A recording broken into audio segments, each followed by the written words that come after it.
Hi, I'm Keith Bilous, and this is Live in the Lab. All right. A little bit of weirdness in front of the camera there for anybody who's watching. So I'm like, hey, where's the button? Where's the button? I can't get it going. How did you go viral on TikTok? You were on America's Got Talent. How much do you get paid to be on AGT? Oh, you didn't get paid. Keith and Steve here in Live in the Lab. You're a great interviewer. I love it. 48 miles, 48 hours. And not just once. You ain't seen nothing yet. I hit 50 last time, and I'm like, yeah, things are a little different than they were 10 years ago. So trust me, things are to keep. You have no time for the BS that much of society seems to put on the table. Why is that? Like, what you're talking about is real right now. There's just no bullshit here, but it's just real. We brought you in with some Marley. I said, Joseph, let's talk music for a second. You said, well, Keith, oldies, 60s, 70s, and 80s. I've never talked to a sir before. Why are you a sir? In many ways, we're the same story. I came from nothing. You came from nothing. I think the old saying goes that if you want a trophy, you climb Everest. If you want respect, you climb K2. I've built an myself, and it's pretty fascinating when you can have a conversation with yourself with your own knowledge. Have you done that before? Why are we rushing to make these tools if all they're going to do is hurt humanity? Does the world need an Oppenheimer moment with AI? What a fun show. Hey, guess who? What's going on, nation? Business Athlete Nation. First 12-second hook. Got a guest today. What? Yeah, I got a guest today. And I'm sorry to tell you he's an Ottawa Senators fan. Hence, I got the Jets jersey on. Yes, so we do. We're going to have a good conversation with Chris McCarthy, co-founder, COO of FanSaves, former pro hockey player, business guy. You know how we work here, guys. The business, the athletes, the entrepreneurs, the startup founders, the guys that are lost, people looking for accountability. Whoa! All that energy coming to the lab. That's what we bring. We bring it daily. So Chris McCarthy coming up in a few minutes. But before we go there, I got a few things I want to talk. Uncle Keith, the chief bapl. Let's go to that camera. Yeah, I got a few things I want to talk about today. The first thing is, remember yesterday? You got to pause. You got to keep them hooking. You got to pause, hook, make them wondering what you're going to say next. I got you. All right. You know we go live. We go live Monday to Monday. We go live every single day. Why do we go live? I'll tell you why we go live. Podcasts are staged. Chris is like, what? Chris is like, I do a podcast, Keith. Yeah, I know you do, Chris. They're all staged. There's no accountability in a podcast. They're recorded. Are live sports recorded? Of course not. Live sports are live because we as humans, we want to see the errors. We want to see the joy. We want to see the story along the way to the championship. That's why I go live. I go live so I fuck up on the air in front of you guys. Oh yeah, I can swear too. Or I could record it, edit it, move it around, massage it, make it honest and awesome for you guys so it's perfect. I don't know about you, but life and business and sports ain't perfect. It's about progress. Progress is what moves us to perfection. So hence, I decided to do a live show. Now, I'm not knocking all my friends, all my guests, all my colleagues, all my friends across the camera there, Mr. Chris McCarthy, about your podcast. Not at all. I just chose to go live. Why? Because my brand is about showing up. I show up every single day. My brand is about being accountable. And being accountable is about showing up. And to me, it's doing that every single day at a certain time. So when I set back to develop this show, I said to myself, I could record it. I could create a podcast like everybody else. Or I could look to my left and wonder where my music went. Or see live, right?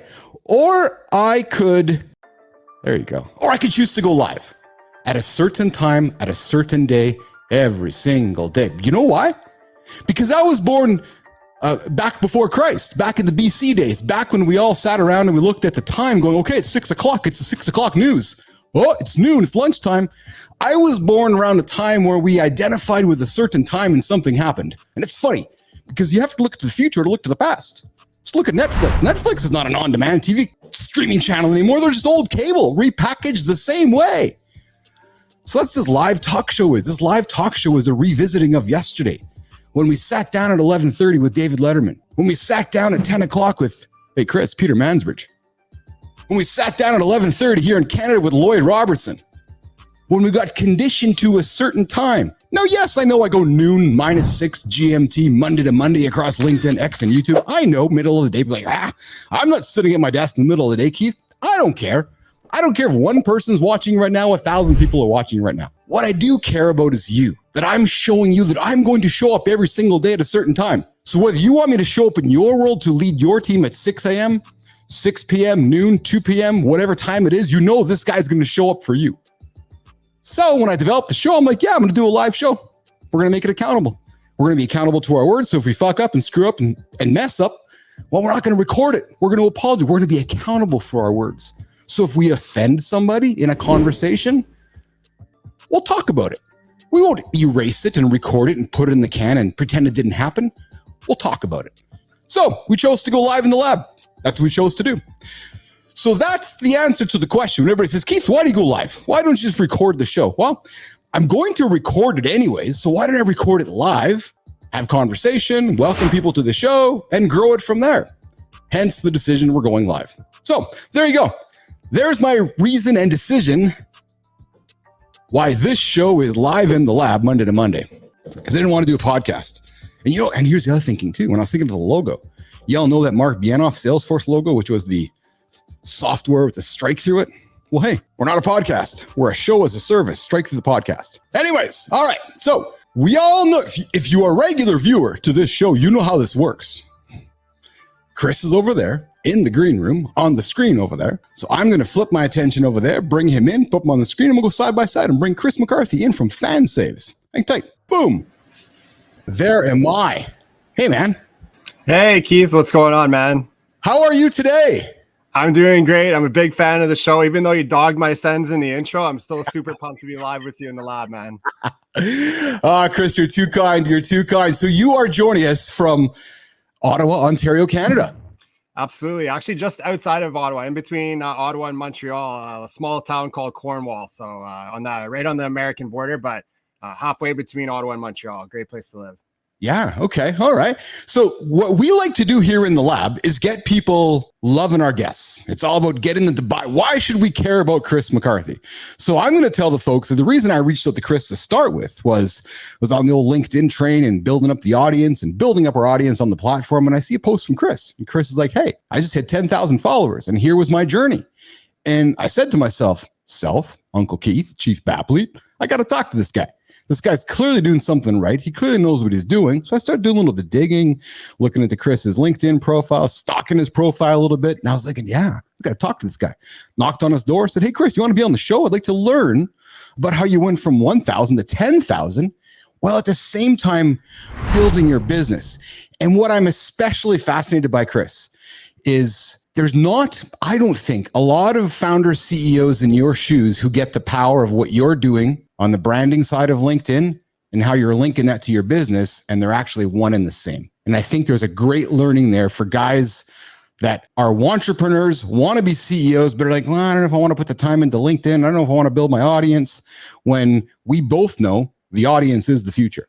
Chris McCarthy. Yeah, big time. I mean, like I joke sometimes. I say I have like a slight addiction to LinkedIn, but I honestly do. Like, I love the platform. I love learning. I love learning from other people's experiences, but it's also been such a driver of our business. And I shout it from the mountaintops. So if anyone will listen, I tell them how important of a tool LinkedIn is and how it's grown our business, and try to be really authentic with my content, providing content that can help others, but also kind of like documenting our journey as a startup founder and lessons learned along the way. So what's been the one thing though, Chris? So, there's tips galore, but what's one thing that you hang your hat on to somebody tuning in that's like, I want one nugget from Chris? What's the one thing, Chris? I think it's like my authenticity and like my transparency into our startup journey. A lot of people, think startups are an overnight success. You see like the really successful like entrepreneurs and, all the great things they're doing, but there's a lot of like hard days along the way. There's a lot of lessons learned. And, I think I've done a pretty good job of being like really real with my following and just trying to provide value to anyone that's reading my content. So I think that's been like the biggest thing that's helped like grow my network over the past 6 or 7 years. So let's go there. Authenticity. It's like the buzzword of 2023, 2024. Authentic. But Chris, what does it mean to you when you use that word? And what do you think it means actually to the rest of the world? For me, it's just like, I am who I am. You get what you see. I'm a hardcore sports fan. I'm sports and business are my two biggest passions. And I'm so blessed that I have the opportunity to combine those passions. And I think like posting about that really comes through to the people that are consuming my content. Peeling back like the curtain of startup life. It's not something that, people get to see every day, those, behind the curtain, stories and journeys. And we've done some really cool things. And, we started this company from just an idea that my co-founder and I had, and we've grown it to like an international business. And it's just been an incredible journey and the most fulfilling thing that I've ever done in my life. So I'm really happy to share those stories, the wins, the losses along the way, and the lessons learned with the people that are consuming my content. I think it really resonates with them. That's awesome, Chris. So I had 3 goals coming into today's discussion with you, frankly. It was to learn about your LinkedIn experience. It was to really learn about your fans. Like that's your FanSaves experience is fascinating to me, how you came from your pro sports days and you're like, hey, there's an opportunity there. You went and ran at it. And then the third thing I was really interested in talking to you about today, Chris, was your identity. We talk about this often with our athletes and our leaders in the lab, and I've gone through it myself. We were going down one path and you wake up one day and you're like, oh my God, now what? Right. So those are the 3 things was my goal today, but I want to stay on what got us here, which was LinkedIn and the tips, the tricks, the nuggets, and sticking on authenticity. There really are no rules, are there? And before you answer that, I posted a funny today about me saying, hey, I'm bringing Chris in today. I apologize to Winnipeg Jets fans, and I posted a selfie of myself. I'll be honest with you. It took me a number of minutes to accept myself to do that. No, and what I mean is that I think a lot of people go through the same thing I do, which is, oh, should I do that? Should I put myself out there? Should I make a funny thing on LinkedIn? Should I make a joking post on LinkedIn? Does this belong on Instagram? Does this belong on X? Does this belong anywhere? And you're saying, no, Keith, it belongs right here on LinkedIn. Yeah, it's your brand. Like people remember you for you, and like you're posting content that, really reflects who you are and what you're all about. So I loved it. I liked it right away. I was like, this is awesome. It set the tone for this podcast. I was like, right away, this is going to be a good conversation. I'm really going to enjoy it. So it put me at ease, but if anybody else saw it, it kind of like, maybe made them excited if they're a sports fan to kind of like know a little bit about what the podcast is going to be about, or at least there's going to be some hockey element to it. So yeah, I love that you're authentically yourself. Like we'll use that term again. Yeah. Going through the rest of your podcast, like I just love your energy. And I think like that's who you are. And like, you should be proud of that, which you are. And like, make sure that's a prominent part of your brand, which it is. So. I think it's good learning, Chris, because many people who are hearing you and I speak right now get to the point of, yeah, but then they just can't hit send because they're scared of how everybody's going to judge them, right? There's that fear of, oh, people are going to think I'm a fool. People are going to judge me. When in reality, we both know, Chris, and you know much better than I because you're plus 10,000. Nobody cares, right? Yeah, no, absolutely. I mean, I like to think like some people care. I mean, some people care about what I have to say, but I care less now about what people think because like, that's what I mean. Yes. Strong engagement, strong, like, following and people that in my inner circle that really want to hear what I have to say. And to your point, like, growing up, I played minor professional hockey and I played 7 years minor pro hockey. And, oftentimes you get interviewed after the game. And I was such a like typical hockey player, right? I was like, boys are really grinding out there. It's been a really, just talking like the hocky slang and you just get so used to that. And then once I co-founded our company, like I kind of felt like I needed to dial that back a little bit because I was like, I don't want people to think that I'm just like some dumb hockey player that's been hit in the head too many times. Like I want to be respected. Right. But then, over time I realized like, that's part of my identity. That's like who I am. And the ahs, it's like, that's just a part of who I am, especially being Canadian, throwing out the A's, like people love that. And like, I'm not trying to be someone that I'm not, I am who I am. And I think people really respect that about me and my content. I appreciate that. And that's why, I guess to segue back to my monologue, that's why I chose to go live, because I don't mind putting myself out there in a live fashion. Something magical about that to me. It's always, since I was a little kid, something magical about live, right? And again, there's a sign up in my mudroom that I show all my kids. It's the last little sign in our mudroom, which is it's a picture of about 1,000 salmon that are one color and one salmon going the other direction. And the message to the children is, don't be like everybody else.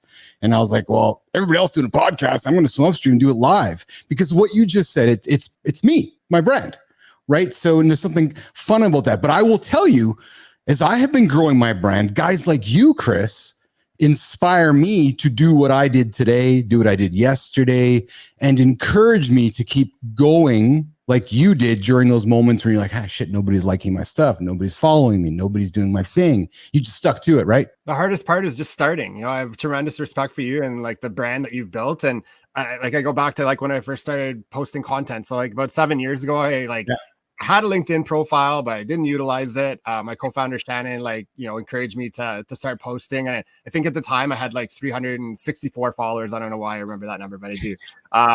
And so I started small. It was like a couple of times a week, and I remember like filming videos of myself just talking about the workday or like what we were working on. And I had like 16 takes, and I'd be like, I couldn't nail it. I really couldn't get what I wanted to say. It was too choppy. And then I realized like, no, like that's what people want to see. They want to see like me just being true to myself and like talking from the heart. And that kind of got me over that hurdle of being afraid of like putting out content and hitting send. Another thing too that really helped me kind of like find my voice was pitching. So pitching has been a big part of our startup company. We've pitched at like 50 pitch competitions from local, regional, national, and even international in Berlin, Germany. And it's live. You're on the stage. You've got 30 seconds, 2 minutes, 5, 10, 20 minutes to pitch your company to, dozens of people or hundreds of people or even thousands of people. So that really also like brought me out of my shell and overcame that like fear of like going live and just like speaking about something that I know and something that I'm passionate about. So those are a couple things. And then another thing that really helped me like find my voice early on was like getting onto podcasts. So, I would be active in reaching out to podcast hosts that I thought their show was interesting, that was, about sports or business or entrepreneurship.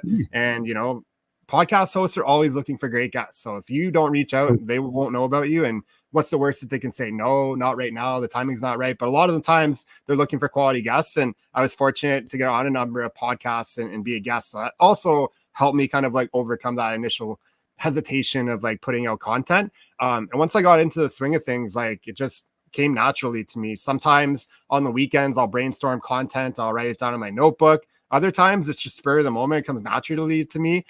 Today I was like, what am I going to post about? I've had a really great week on LinkedIn. And then I was like, you know what? I read this really great book on the plane that really resonated with me as an entrepreneur. And I want to share those learnings and those tips and tricks that I learned from the book with my network of founders and beyond. So, I mean, I think people overthink it way too much. It can be short form, long term. Yeah. It's the overthinking part, isn't it? We all, and I was guilty about it. It's like, okay, it's got to be perfect. I got to, it's like, no, just put it out there. Just put it out there. And as you know, we all know 99% of people don't post. So the opportunity to be the 1% is substantial. Absolutely. And it's not just posting. Like, I think we'll dive into that. But like one of the other things that's really like helped me grow my brand is engaging with other people's content. So for me, like, our customer are like the sports teams that we work with and organizations, but also the brands that we onboard their deals. And then the fans use the deals from our partners. So, all these executives, team owners that I'm like dealing with on a daily basis, like they're all putting out content on LinkedIn. So I love to like share and, engage, write comments, and just engage with their content. It shows like that connection and it just builds that relationship. When you can't be there in person to, go have a cup of coffee or grab a beer. So I think engaging with your stakeholders is super important. So one, you should be posting authentic content, not just posting, but like consistently, right? You can't just practice one day a week for hockey and expect to like, become this like great professional athlete. Like you got to put in the work consistently. So I think posting consistently, but also like engaging with stakeholders content is another really big way that I've been able to hit 10,000 followers in a relatively short amount of time. So I'm fortunate that I get to meet, for the most part, a new human being every single day in the lab here as I do a live show every single day. And Chris, there's certain people that come across my world that within a few minutes after listening to them talk, and I've had my audience say to me, hey, Keith, we love that you're a fan of your guests. And I'm going to fanboy out on you right now. Certain people you meet on your show that after a few minutes, you're like, oh yeah, not surprised this guy's successful. Like I listen to you talk. I listen to I've seen the things you've accomplished, but just in the way you speak, it's inevitable that you are having the success you have now. And I know success is a quote, how's that defined? Is it family? Is it friends? Is it money? However we want to define it. But it's clear to me that for all, you have your shit together, Chris McCarthy. Well, you do. Like pro hockey player, successfully, well-spoken, got a great business you've started. You clearly get the networking, how to grow a business side of things. But what I get from everything you're saying, Chris, is that you know how to show up. That to me is the hardest thing for a lot of people. But that's the underlying thread of everything you've accomplished, Chris, because you would not have the success if you're not showing up every single day. I literally made that note in your intro. I wrote show up because I wanted to talk about that. I think it's such an important part of like growing a company, growing your personal brand. Like just in the last couple of weeks, I've been to Savannah, Georgia for the ECHL All-Star game, flew back home. That same night, went to the U.S. Ambassador's residence for a great PWHL event.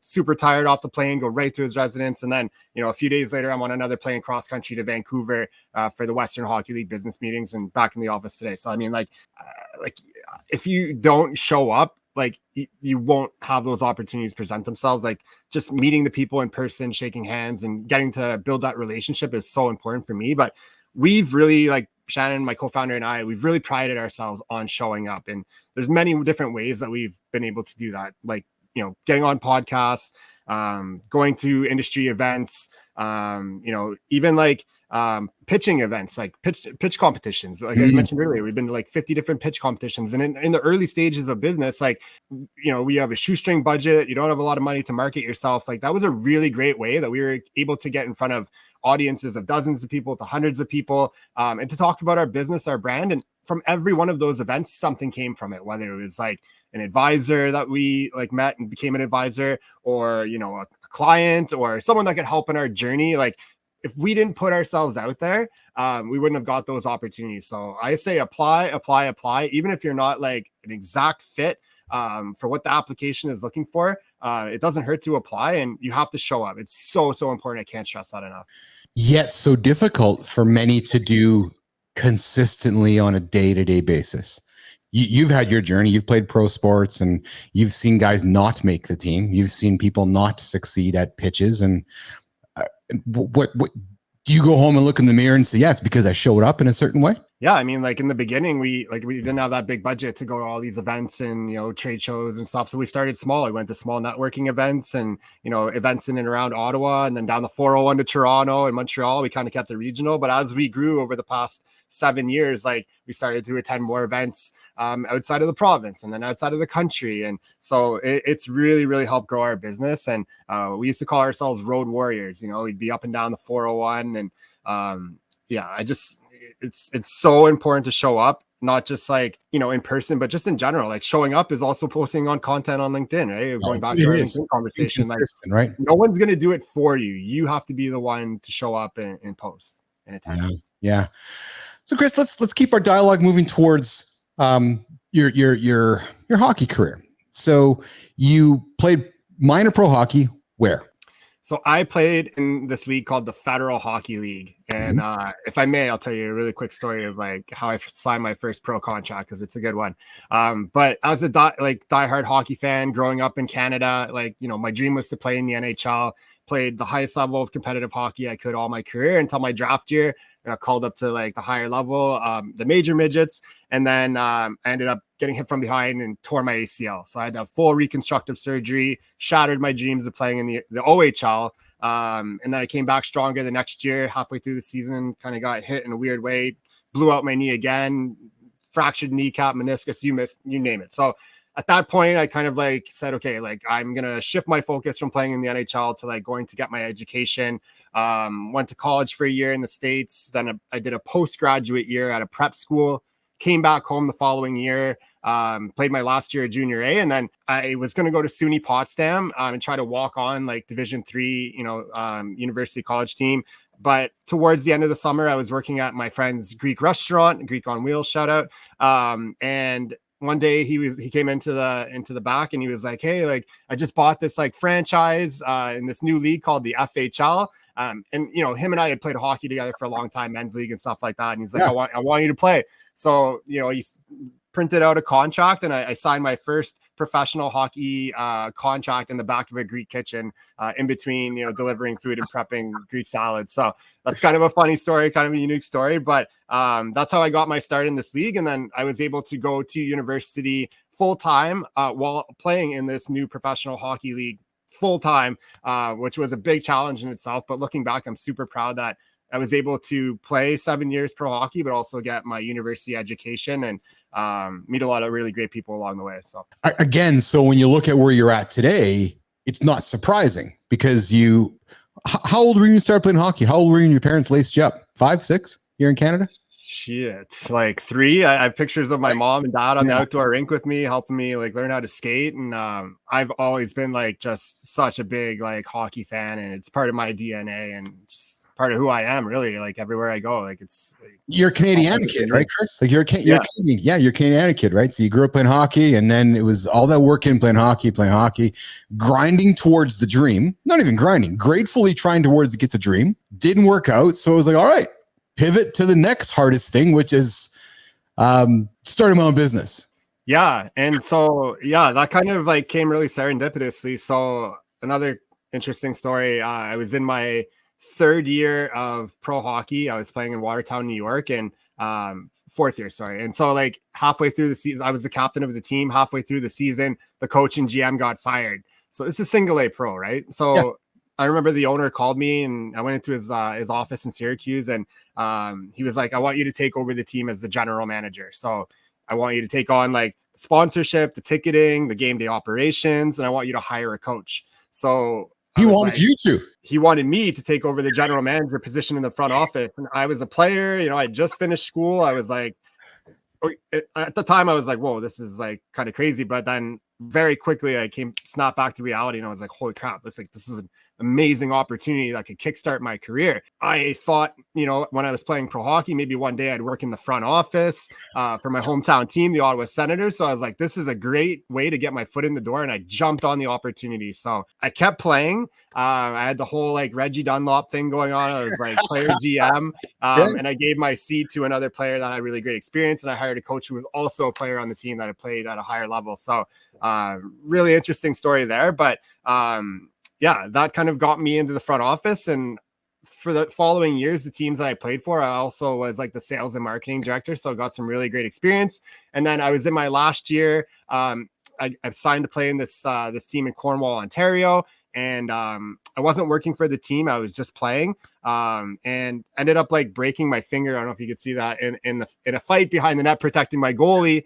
And I was going to miss 11 weeks with finger surgery. I'd had pins put in my finger. So I went to the owner and I said, look, like, I really think I can help on the ticketing side and on the sponsorship side. And so he brought me on as a sales and marketing director. And that's when I met my co-founder, Shannon, who owned her own marketing company, was doing some of like the marketing for the team. And together we kind of just, our minds melded. We took over the team, sponsorship, marketing. And it was in that summer when we were out selling sponsorship that we came across the pain point that our startup is solving. So I'm a big firm believer of everything happens for a reason, and what's meant to be will be, but I'm a huge opportunist. And I'm so glad looking back that I jumped on that opportunity, because I really think that kind of like led in succession to me becoming a startup founder, and just embarking on this incredible journey over the last 7 years. All right. So there's a lot to unpack there. So Business Athlete Nation, I think you heard what I had to say earlier. I'm sitting here fanboying over Chris, because are we surprised that the guy's playing pro hockey, then the owner knocks on his door and says, hey, do you want to do everything else? Do you want to coach a team? Do you want to GM the team? Do you want to play in the team? Hey, do you want to pick up the check? Do you want to pick up the bill as well? And then Chris meets his partner and starts his business. Like, somewhere along the line, your parents must have said, yes, that's our Chris McCarthy. He's our guy. He's just on his way to achieving greatness. Do you have kids, Chris? I don't have kids. I'm 34.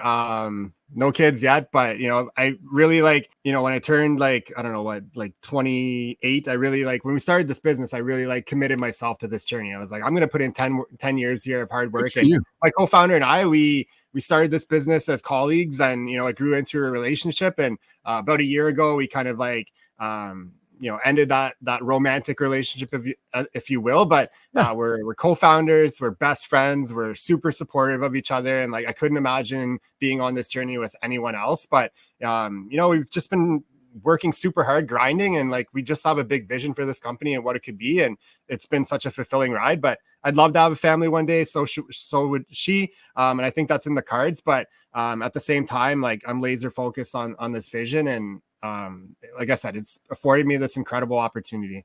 I asked because, and again, a greatest compliment, you're clearly going to lead a good example one day, especially when the kids sit back and say, "Hey, Dad, can we see your journey?" Like, sure.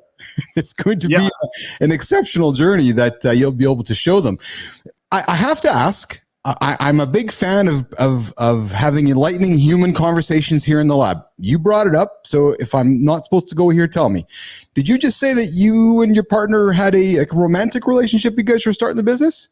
And then I don't want to go anywhere uncomfortable, but then as you guys have continued with the business, you've had to figure that out. And I bring that up because that is an interesting challenge that I'm sure founders and co-founders would have to go through from time to time. And I wonder what that is like. It takes a lot of human awareness and maturity to figure that out, Chris. Yeah, I'm like, again, authentic, like super open book. I'm not going to sugarcoat anything. I'm here to provide my experience and share my journey with others. And so we started off, like we were working together with the team, and then we had this idea and we're like, let's make a run at it. And then people just kind of like assumed we were dating because we spent so much time together, and then we kind of like moved into each other. And then we kind of like put a label on it, grew into like, a romantic relationship. We were together 24/7, which I think is like really tough for people to understand. Like most people like go to their job and they come home and they're with their spouse for a few hours before, they go to sleep, and they do it all over again. But like we spent all day together. So I think the fact that like we've been able to get like this far and stay best friends and be such good partners is a testament that like, we're both on this journey together, and we just have so much in common. It just, over time, we just grew apart on that side of the relationship. But I mean, like we enjoy spending time with each other so much, and we've gone to traveled the world together, and like grew our network and all these accolades and built our careers together. So like, I am forever grateful for Shannon. She's like, will forever be a big part of my life and my family, and she's family to me and my family. And so yeah, it's we've like faced some adversity as far as like bias. There's a lot of like when you're pitching to investors see like couple founders as a risk, right? Oh, what if they break up? What if there's this big fight and they blow up the business? And like there's lots of examples of that, don't get me wrong, but there's also lots of examples of like couple founders going on to do incredible things. You look at like Eventbrite, for example, like that company was founded by like a couple founders, and there's many other examples. But when Shannon and I kind of like realized like, we both want different things, out of that side of like a relationship, we were both like, okay, like let's kind of separate, but we still like work together, still spend so much time together. So at first it was like I don't want to say weird, that's not the right word, but we figured it out over time. But there was never like a big fight. There was never like that moment where like we hated each other, anything. Like I said, we're best friends, and we just want the best for each other. And yeah, we're forever tied by this business and journey. I can imagine, Chris, like it happens you're right. You spend so much time with somebody, it happens organically, right? And next thing you know, you're put into situations where emotions are involved, and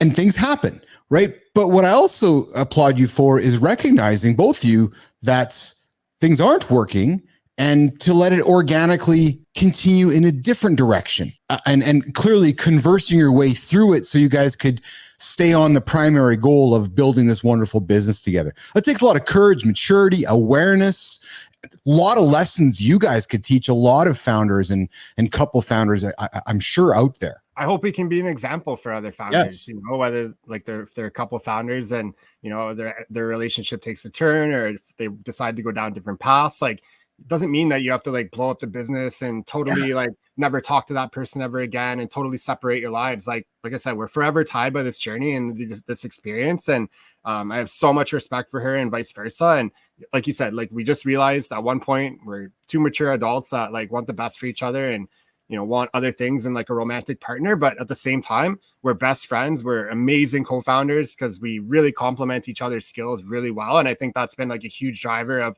getting the business this far. And I know if I started this company on my own, it would not be even remotely close to where it is now, and vice versa. So like, we've really helped each other grow into better people. I'm like forever, like I said earlier, I'm forever grateful for her because I've learned so much about myself and myself as a business professional as well too.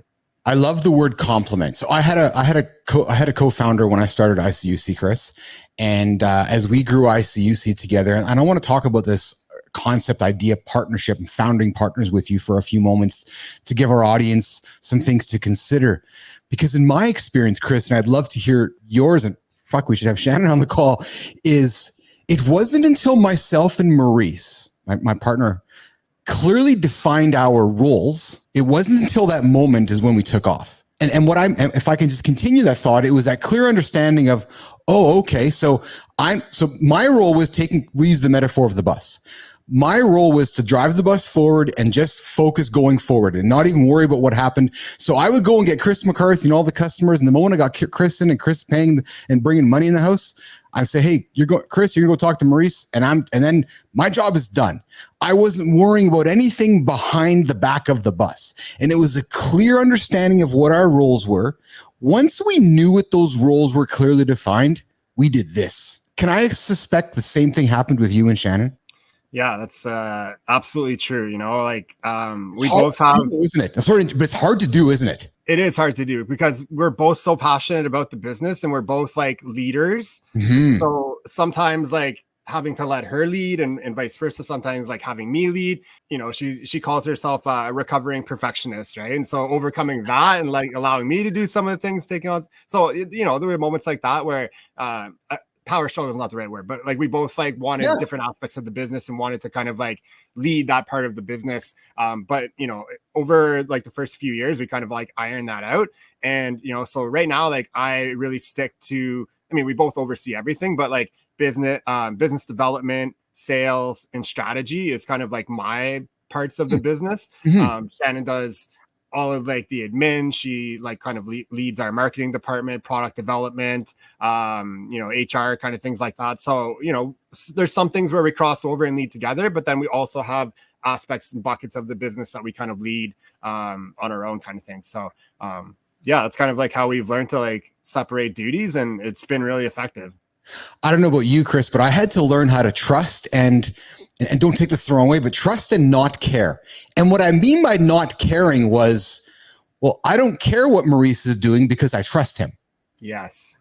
Right. So if he believes that's the right way to go about it, who am I to question it? Because I trust him. So I had to teach my brain not to care, because too often I was caring, getting stressed out about it, trying to control what he was trying to do. When I'm like, well, what the fuck? No, that's not my role. I can't care about that. That's why he's doing that role. You know what I mean? Yeah, we've definitely had our battles. Like, I'm not going to sit here and say like this has been all rainbows and sunshine. Like we've had battles in the sense that like we're both so passionate and we want the best for the company that, we try to, back up our opinions and try to like make the other person understand where we're coming from and how this could be beneficial or whatever. And so like we both have pushback, but usually within the next like 10 minutes we're, joking about something and like we've moved on from that, and you have to like do that. Cause like if you hold resentment against the other person, that can just like linger, and that's really not a good way to run your business. Like having that resentment and that power struggle between you and your partner.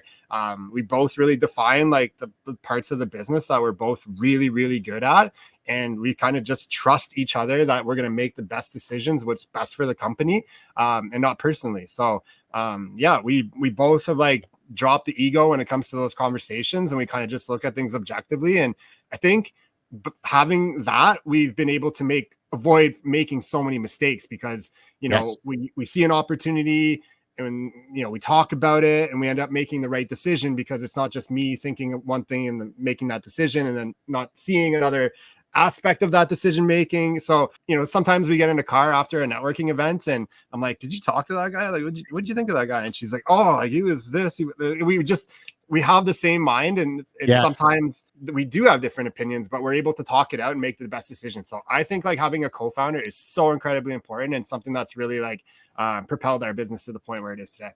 I agree with that, and it's such a one. It's wonderful to share with somebody too, isn't it? Yeah, Because 100%. you're sharing those. You know, my audience knows I'm a fan of the moment behind the moment, but yet behind the moment. And it's those moments when you're getting into the car after the networking event, right? It's not necessarily sitting in the car. It's standing, waiting for the Uber and having those little conversations about, oh, did you see what just happened over there? It's those moments that only you and Shannon can have, and nobody can take that away from you guys. So regardless of the success you have, those moments are what bring you together. That's what I love about growing a business with somebody. For sure. And I'll give a perfect example. I'm rocking a Comcast NBC Universal Sports Tech shirt right now. And, you know, that's a whole other conversation. They've been incredible backers and investors in our company. But, you know, like a year before we got selected to get into the program, we had saw the previous cohort that was announced, and we're like, oh, we missed that opportunity. Like, that would be such an incredible, like, if we could ever get into that accelerator and, you know, grow our business like that. And so over a year, we kind of kept that on the radar, and then we applied for it. We got, you know, to the selection process, and we ended up getting in. And to your point, like, we looked back at that moment and we were like, we've been manifesting this for like over a year, you know, like this was on our goals, like our goals map or whatever. And like, we made it happen, you know? So like the moment before the moment was almost as cool to look back on and think of like, we recognized and identified that opportunity, and we worked like hell to make it a reality, and it did. So it's pretty cool. Well, what I like about that story is that your success wasn't a surprise. It was inevitable because you planned for it. There's something powerful in that when you plan for achieving something. You know what I mean? Like when I had Robert Esme, you're Canadian. I had Robert Esme, one of our Canadian gold medalists here in the lab a few months ago. And I said to him, I said, so were you planning on making the Olympics? He says, no, Cleek, I was planning on being a gold medalist. I was like, oh, all right. Yeah. You have to like in hockey, they say like visualization is, or hockey is 80% mental and 20% physical or something like that. And I really think that's true in like startup life too. Like there's been a lot of things that we visualize, and Shannon likes to use the word manifest. Like we've manifested, we've seen us winning that award. We've seen us closing that big client or getting into that major program, and we put it in action. It happens. You know, if you don't think, if you don't believe, if you can't see yourself winning that gold medal or getting into that program or closing that customer, you're less likely to have that happen. I just think like if you can see it, you can believe it, you can take the steps necessary to achieve it. That's what it's all about. Yeah. So Chris, before we move to FanSaves, because I want to talk about FanSaves and that whole industry, I'm fascinated about the sports industry, how quick it's changing right now on the tech side and what you're doing and everything. But before we go there, I really want to hang on the founder business concept for a few moments. I saw a post on LinkedIn last week. I don't know if we were engaged in it or not, and it really stuck with me because you used the word resentment with founder and you used the word compliment with founder. And this post talked about this idea, Chris, of not agreeing to disagree. And I did a little monologue on it a couple of weeks ago, because when you think about it, agreeing, you know, if we agree to disagree in front of our team, what I'm actually doing is I'm saying this to you in front of the team. Pardon me, everybody. I'm giving Chris the finger. I'm saying, yeah, I'm just gonna, you know, I'm actually waiting for Chris to fail so that I can tell Chris I told you so. Yeah. Where this post was really about agree to commit, right? So when you and Shannon might, or me and Maurice might not agree on something, he would still support me, absolutely, and then commit the hell to it. Like just commit. He might not agree with it, but he's committed to it because at the end of the day, he trusts me. That's a hard thing for founders to do. Do you follow my line of conversation here, Chris?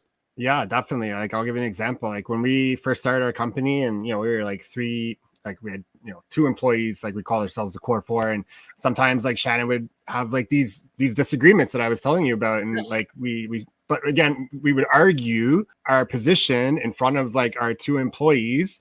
And we quickly learned like that's not the right thing to do. That doesn't provide, like that doesn't show confidence to them. It can be awkward for them. So we quickly kind of like reversed course on that action, and, you know, kind of established a process where like, you know, if we don't agree on something, especially on team calls or with our employees or in front of customers, especially in front of customers, never ever. But like we take that conversation offline, and we have like, you know, a real conversation about it. We both kind of like present our positions on why it should be this or why it shouldn't be that, and we make the right decision. We move on. So again, going back to trust, it's like if you really think like this is the best way or the best opportunity or the best way to go about something, and you're so passionate about it that I'll let you, like, I'll concede, like, and we'll go with it, right? Not agreeing to disagree, and then both, like, if something doesn't go the right way, I can say like, oh, I told you so. Like, that doesn't help anything, right? Like, having those negative emotions in the company. It's like, we're a team. We make decisions as a team, as founders.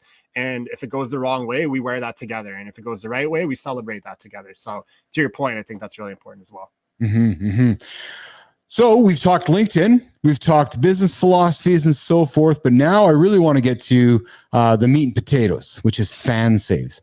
Tell the audience and educate me on what I would not have known just by doing my own research on FanSaves. Yeah, so in essence, we're a digital platform that offers fans discounts and deals from the sponsors of their favorite teams. So you can think of our platform like Instagram. On Instagram, you can follow your favorite teams, organizations, but instead of seeing pictures that team or organization is posting on FanSaves, you can get access to discounts and deals by the brands that sponsor that team or that organization. So, when Shannon and I were out selling sponsorship, we kept running into the same problem where brands didn't want to just sponsor the team and get the traditional inventory that we were selling, like wall signage, scoreboard ads. What they really wanted was something that was digital, something that could drive traffic into their business while allowing them to collect customer analytics. And we didn't have anything like that. So we left a lot of deals on the table, and we came home frustrated a lot of days with getting no's and rejections. We had businesses like Boston Pizza that were giving us like boxes of paper coupons to hand out and Little Caesars. And we were like, God, there's got to be a better way. So we saw this gap in the market to create a digital platform that could directly engage sports fans with the sponsors of their favorite teams. And we set out on that mission to create that platform. And to date, we're working with teams in over 24 North American leagues. We have over 1,500 brands offering discounts and deals on our platform. And we have major clients in like Major League Rugby, National Lacrosse League, and we just partnered with NASCAR. So it's, it grew from just a couple teams that, that we were working for, and we were able to pilot it out and kind of just like validate it with like the team sponsors and fans, our three stakeholders. And now it's grown into this like huge international business that's recognized all over North America. And it's just super exciting to look back and see the journey and how far we've come since then. And how much of a need there is for digital sponsorship inventory that's trackable for brands in 2024. Well, that's what I want to talk about. Your story reminds me very much of when I started ICUC and the growth that went on, because one thing just led to another, and one thing that you're like, holy, what? Right? So I when I started doing my own digging onto FanSaves, I was excited about coming here today because I wanted to talk to you about this. Chris, every good entrepreneur wants to find a problem to solve. Once you find that problem to solve, you can just do it over and over and over. And you just say riches in the niches, right? You solved a really unique problem. Now, you talked about your experience at the beginning of our discussion today. Is that what led you to understanding that there was a problem to be solved? Like, how did you and Shannon recognize that, oh, that can be solved and scaled over and over and over? Yeah, like I mentioned, these brands that we were talking to were telling us that they wanted this and we couldn't provide it to them. So, we approached more businesses and they had the same wants. They wanted to be able to collect customer data and they wanted to be able to activate our fans. When brands sponsor a team or an organization, it's very hard to know what's coming back into their business because of those dollars that they're paying to be a sponsor, advertiser. So, we looked elsewhere in other leagues and we found that teams are still using paper coupons as like the medium between the fan and the sponsor. And then the pandemic hit. And that was really like the acceleration point for our company coming out of the pandemic. Teams that were doing things in traditional ways and paper and like technology has just absolutely accelerated so much since the pandemic, and teams are embracing sports teams and other entities within the industry are just embracing technology. So from that point on, it was an easier conversation for us to approach teams and be like, hey, you guys are handing out paper coupons. Like, do you have any idea like who's using those coupons or how many of them? And the answer was no. So we've created this platform where fans can engage with those sponsors through discounts and deals. And through our backend dashboard, we're able to track all of that engagement for both the sponsor and for the teams, which is super important for them. So let's use our two local teams. So your Senators, my Jets. Let's pretend that's the Boston Pizza. Boston Pizza is a national pizza brand here in Canada. They're sponsoring the NHL and they're sponsoring both Boston Pizza and the Jets. So I'm a fan of the Jets. Walk me through my experience with Boston Pizza through FanSaves, Chris. So we're not currently working with the Winnipeg Jets, but we will be soon. And once we are, a fan will be able to download our app or go to our website to create their free account. Then they could follow the Winnipeg Jets, again, similar to Instagram. Yeah. And then they're able to access those discounts and deals provided by the sponsors of the Jets. So the Boston Pizzas of the world, fan just clicks on that deal. And when they're in store or online, they just click redeem and they show at the point of purchase, just like they would a traditional coupon. But once they've clicked redeem, that's when the data is tracked in the back end dashboard, and Boston Pizza just takes that off their own POS system. So it's super easy for fans to redeem deals, and fans can follow as many teams or organizations as they want that are on our platform. So if they're traveling, they can easily identify who the sponsors are, but they're also incentivized to actually engage with that business through the discounted deal. Brilliant. So now Boston Pizza, I'm the CMO for Boston Pizza. I've just dropped $500,000 with the Senators, and you can say, okay, Keith, I see that, over the whole season, you had 500,000 fans engage with your brand. They redeemed these many coupons. They did this. Like, you're giving me a full view into the money that I spent with the Senators on my signage, on my sponsorship. So I'm not just giving visuals. You're actually giving me a full point of view on what that generated for me. Am I correct? Yeah, absolutely. It's not every fan is the type of fan that's going to redeem discounts and deals for whatever reason, but there's a portion of every team's fan base that's like really loyal and wants to engage with the businesses that support their favorite teams. And if they can save some money while doing it, it's a win-win. So this is what we call the FanSaves Challenge, and you're about to go through it live in the lab right now. So we're going to use the Winnipeg Jets as an example because I know you're a big fan. So how many sponsors of the Winnipeg Jets can you name? Go. Like, you want a number or you want me to name them? Oh, I want you to name the sponsors. Oh, shoot. Scotiabank, Boston Pizza, TSN. I'll stop you there. I'll stop the pain there. So 90% of sports fans can't name more than 5 of their favorite team sponsors. Yet 40% of sports fans are more likely to support a business if they know that they're a sponsor of their favorite team. So it's a big problem for the teams, because if the fans like yourself don't know who the sponsors are outside of the venue, you're much less likely to actually go and engage with that business. You don't even know who they are, right? So it's a huge problem. This is fascinating to me, Chris, because I come from the marketing world. I come from the advertising marketing world, right? And I sometimes I've often wondered this question. Go with me here for a second, out of FanSaves. Do you wonder if, pick a brand, General Motors, if General Motors stopped advertising in every newspaper across the country, if they'd sell any less cars? I would argue they don't sell any less cars. I only state that to you because I think that that's just something that because they've always done it for 100 years, they continue to do it for 100 years. So it's the same thing with sponsorship. Well, Keith, I've always spent $100,000 sponsoring the Jets. I don't know if it works or not, because I've often wondered, why would somebody go buy that rink board when I can't sit in front of Chris and name off the 5 sponsors sitting inside of my rink? Like, if anyone's listening, not if anyone's listening, for all those people that are listening, for all the thousands of people that are listening, I want you to put yourself through the FanSaves challenge. Who's your favorite professional sports team, and how many sponsors of that team can you name? Like, it's a big problem, right? But the issue is, like, people go to games, they are so excited, like they're saturated by dozens, hundreds, thousands of ads in game from everywhere. Yes. And when they leave the game, they remember who won, who scored, was there a fight, and the emotions that they felt when their team, won or whatever like that. They don't remember. The major league teams have like 200 plus sponsors. Up to 30% of a team's budget is made up of sponsorship revenue. So it's really important for the teams for them to know, for their fans to know who their sponsors are. And not only that, but actually engage with them. So at the end of the year, when they go in with their renewal reports to actually justify the business's spend with the team, they can actually show them, like, look, we drove $500,000 worth of business just through this one digital asset, FanSaves alone. In addition to that, you've gotten the brand recognition from your brand on the scoreboard and on the boards or whatever, right? So FanSaves is one asset that can be used in a sponsorship package to give the brand some sort of measurement on how their sponsorship is performing. And we track that data at the point of conversion. When the fan redeems a deal, it's at the point of purchase. So we can actually prove that they were in store or they used that discount code online. Dude, I love it. So anybody watches my show all the time, they can see when Uncle Keith's squirming that he's excited to say something. So because I'm all jacked up by what you're saying because of what's happening in my local market. Let me explain.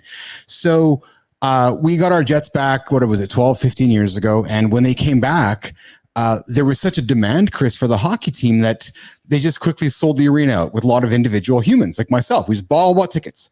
But what happened was that True North, our local ownership group, purposefully, accidentally, for whatever reason, for nobody's fault of their own, forgot the local businesses in the market and the local corporate sponsorships because the arena was already full. But over the last couple of years, as the market has matured and as the ticket buying marketplace has matured, there's a lot of local businesses that have been kind of left out of the fray.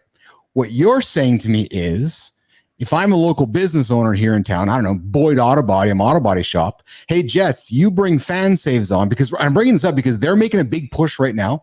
So anybody listening right now is getting a business lesson from Keith and Chris.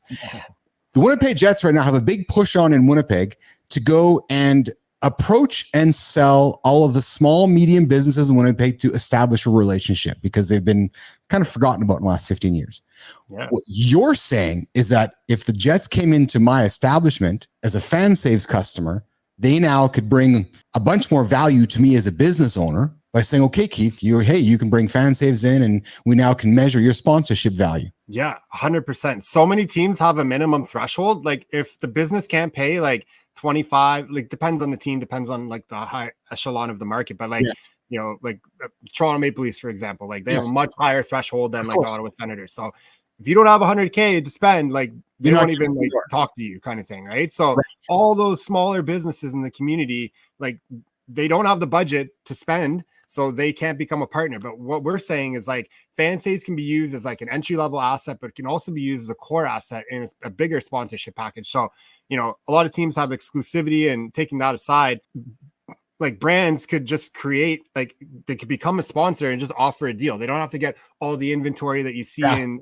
stadiums. Like this is a digital asset that can be sold infinite amount of times and can actually provide value for the fans, where they've got a variety of deals in their local community that they can support. And it also engages those small businesses who don't have that bigger budget to become a sponsor of the team. So that's definitely a huge play, that like a big value prop of our company that we push with teams to help engage those local businesses who are often the biggest fans of the team. Yes. Yeah. And it's in their pocket, and they're carrying their message around in your pocket. Chris, who's your, not that we want to spend much time giving them airtime, but we also know that there's a left. Who do you compete to the left? Who do you compete to the right in your business? Yeah, we're kind of in this this niche by ourselves. There's like lots of fan engagement companies out there that are engaging fans and, you know, doing like mini games and stuff like that. There's a lot of couponing companies out there. You think of like, you know, the Rakutens, the Groupons, and the Upsides of the world. But we're kind of in the middle. Like we're working with the teams to onboard their sponsors for the fans to engage with. So there's really no one doing what we're doing. So for us, we're in like such race mode right now to like capture as much of the market as we can and create that moat around ourselves before another competitor kind of like comes into the market and tries to replicate what we're doing. So it's a really exciting time, but it's also an anxious time because we want to grow fast so that we can, you know, scoop up a lot of that market share. Here's what I like about your business, and to my entrepreneurs and to your entrepreneurs who are listening to us right now, Chris, is that you guys did not try to overcomplicate anything. You solved a real simple problem and have provided value to the fans. Wow. Provided value to the organization. Wow. And off you go. Like no rocket science going on here at all. And too often me included, entrepreneurs, we overcomplicate so many things. Such a simple proposition delivered in an eloquent way. And look what happens, right? Yeah, well, I appreciate that. Right now, the team pays us, but the next phase of growth is now we've got these 1,500 brands. We want to be able to bring these brands to the tables of the teams that we're working with. I often get asked when I'm doing sales demos with teams, like, hey, like, can you bring sponsors to us? And like when I was working in the front office, I would be so happy if someone dropped a lead or four on my table, right? So that's the next phase of our growth, is going to these corporate brands and bringing them through our platform to be able to create campaigns and be able to offer those deal campaigns to the fans and the team. So not only are we monetizing off the team, but we're also monetizing off the brands. And then the third monetization effort that's a little bit down the road is for fans to be able to purchase deals through our platform, and we can take a small like transaction fee from each deal purchase. So we're kind of building this three-headed monster on the revenue side. But right now, to your point, we've kept it simple, and we charge teams an annual licensing fee, and they can use it in a variety of ways to engage their fans and their season ticket holders, and provide value to their fans. Like nothing prevents you from building an accumulative FanSaves audience and then taking that audience to your sponsors and your teams over time. That's correct. The beauty of our business model is that we work hand in hand with the teams that we partner with to promote to their fan base, right? So like Groupon has to pay X amount of dollars to be a sponsor to get their deals in front of a team's fan base, where we partner with the team, we onboard their sponsors. So it's in the team's best interest to promote the deals to their fans so that their fans redeem the deals, and they've got all that data that they can use at the end of the year to justify to their partners that sponsorship inventory. So right now, in 80 communities across North America, teams are promoting our brand, their FanSaves page, with all of their sponsored deals. And the beauty of our platform is it's fully integratable into teams' digital assets, their website, and their mobile app. So they can direct traffic back to those own digital assets, their own digital assets, where fans can come across those deals and redeem them. Dude, you got a sticky product. Yeah, I mean, like, I appreciate that. Yeah, it's you do too. No, let's put the authentic confidence out there. You got a fucking sticky product. We feel like we're onto something big, and there's bigger companies out there, the Groupons of the world, Fanatics, where we see an opportunity to get acquired, and the goal is to grow the business as big as possible, but we're also open to those acquisition opportunities. So yeah, it's a super exciting time. Like, again, being a massive sports fan and being like really big in business, like I'm able to combine my two passions and talk to executives all day and travel to like different industry events, and I couldn't imagine doing anything else. But in the core of myself, I'm a very humble person, and like I just appreciate the journey. And you're a Canadian kid, and I get chastised too often. People are like, Keith, you're too humble. You got to brag more about your accomplishments. I'm like, well, no, but I don't. That's just I'm just a guy from Winnipeg who likes to sit behind his microphone and talk to cool people. And there is a right way to do that. But like, it goes back to like being authentic and positioning it the right way, right? So so Chris, we're past our hour, and having fun, man. I know we are, and I want to be respectful of your time, so I'm going to wrap up here in a few moments. But I want to nerd out about a couple of things before we do say goodbye.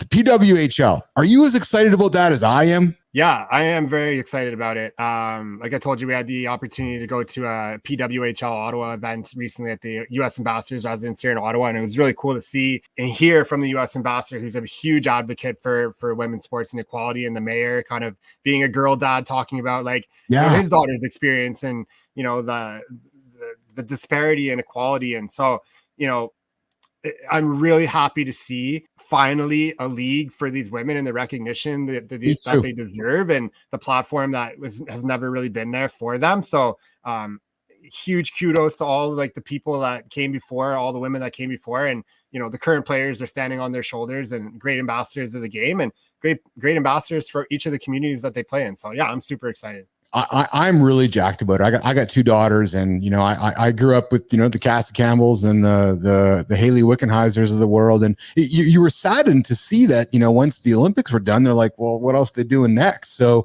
I'm hopeful. I'm excited about the Professional Women's Hockey League. I had a young lady named Reagan Rust on the show a couple months back. She's from Boston College there, and she's played some professional hockey before, and I got my fingers crossed that they can grow and that this honeymoon phase that Canada and the United States is on right now continues, and that we can grow that sport. That I'm excited about that.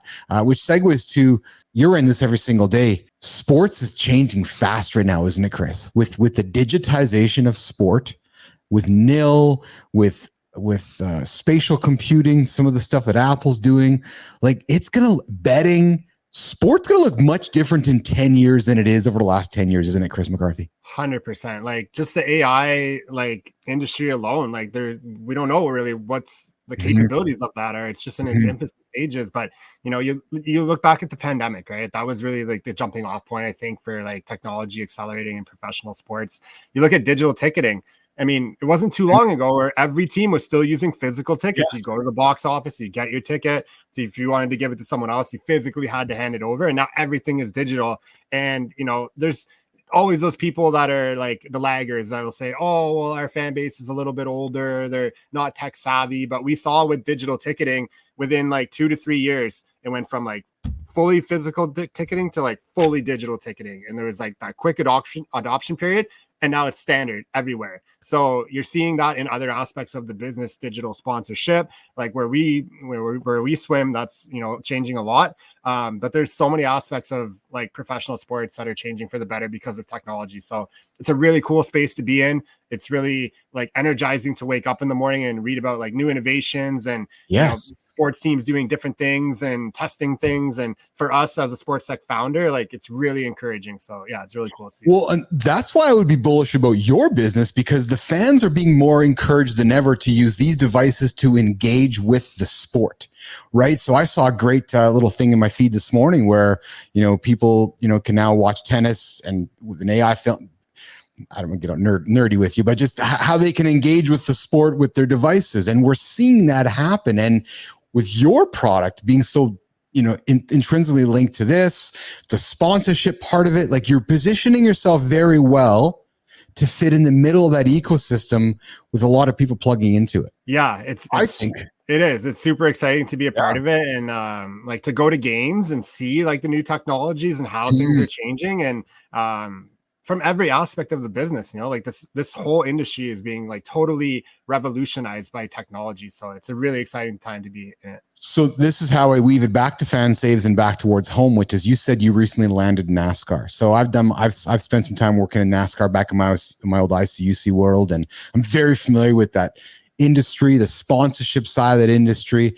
And before we came onto the show today, and again, I did my research on FanSaves, I saw you guys had done some work with NASCAR. I said to myself, boom, that is the epitome of business sponsorship marketing. Talk about that NASCAR deal and how that really could be the impetus for a lot of growth in your business. Because that's a no-brainer for you guys, Chris. Yeah, like our growth strategy from the beginning was to work our way up to the majors. Like, so you think of, again, go back to the hockey player analogy. You don't just go from like, you know, peewees to the major leagues. Like you got to prove yourself, work your way up the ranks, right? So we've really done that, working with a lot of like minor professional hockey team or professional teams and working our way up the ranks. So getting into this Comcast Sports Tech Accelerator, they have major league partners. NASCAR was one of them. They chose us out of the 10 companies that were selected, where they wanted to explore like a pilot opportunity. So we did that last July. We powered the resource guide for the NASCAR Chicago street race. This was the first time that NASCAR did a race like this, like a road course downtown in a metropolis like Chicago. And it was a huge success. It was one of the most watched races of the decade. And we got to be a part of it. So did you go to the race? Yeah, well, absolutely. We went there. We brought our Awesome, whole man. team, and we were handing out like postcards with QR codes and promoting the race. So That's it was awesome. really cool. Also through this program, we got to go to Talladega. That was actually my first race in Talladega.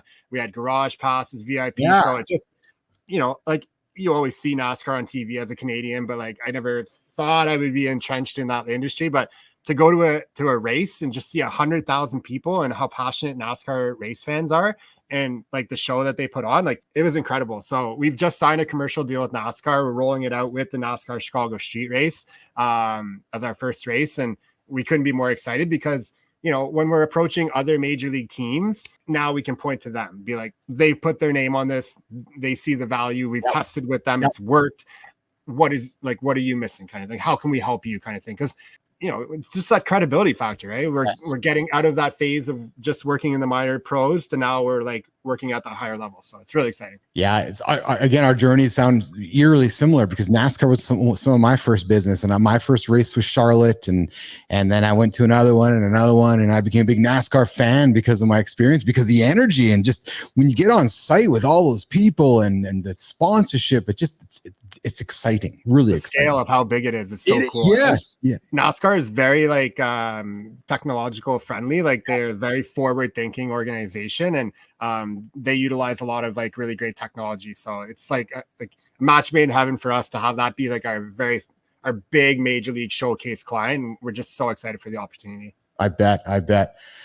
Chris McCarthy, what an awesome conversation, man. I have thoroughly enjoyed this. We got to say goodbye. But before we say goodbye, what's going on behind you, man? Are you living in a museum? Is that your museum behind you? It's the man cave slash office. I don't know. I've just accumulated so many really cool things throughout my career, and got a great place to kind of put everything. So, when I come down into my office in the morning, it inspires me, yes. Not only like the dozens of hats that I've collected from all the things that we've done and arenas we went to and stuff, but like I'm just inspired because like I love sports, like I mentioned earlier, and the fact that I get to work in sports business is like a dream come true for me. So home is where you make it.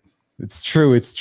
Chris McCarthy, before we say goodbye, here's your chance to, is there anything that I did not ask you? Is there anything that you need to know, that the audience needs to be aware of? Is there anything that you want to make sure the audience knows of before we say goodbye? Yeah, I think, everyone has the opportunity to, going back to that earlier in the podcast, hit that 10,000 follower milestone. Be true to yourself, be authentic, and be consistent. I like to talk about, I like to post about things that are happening in startup life and things that could be valuable for other people to learn. So just be true to yourself, be authentic, show up, put in the time, work hard, and good things will happen. I'm a firm believer of that. I would love to connect with anyone that's listening to this on LinkedIn, of course. But I'm just so grateful to been here with you and to chat it up and to be live in the lab with you today. So I appreciate you having me. Awesome. Thanks, Chris. So I'm going to put you back in the green room. I'm going to say goodbye to the audience and come back and walk you out. Okay. Sounds good. Awesome. Hang tight, my friend. Awesome. Hang tight. We're going to do that over there. We're going to do this over here. Boom. There we go. Hey, what a great chat with Chris McCarthy. FanSaves. If you're at a FanSaves venue or one of their teams, download the app, get engaged with their sponsors. I like what Chris is doing. Go check Chris on LinkedIn. Go check out their business. Clearly offering value to us as fans, but also value to the teams. And Chris also gave us some good insight how to grow your LinkedIn following. The biggest thing I took out of it, and I hope you guys took out of it as well, just show up daily. Like actually show up daily. Consistently post, consistently interact, and consistently be yourself. That's me. I'm myself. I'm Keith Bilous. I sit here in the chair Monday to Monday, 7 days a week, noon central. Why? To show you guys that we show up. We're trying to prove a point.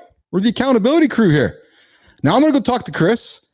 I got a few things I want to say to him because I'm pretty excited about where he's off to. And I think I might be able to help him out. So if I can help him out achieve his dreams, that's what I'm about. So I'll see you guys here tomorrow. We got another live guest here tomorrow in the lab. Al Lazarus, I believe, is joining us tomorrow live, noon central. Come find me on LinkedIn. Come find Chris on LinkedIn and come go check out FanSaves. See you guys tomorrow.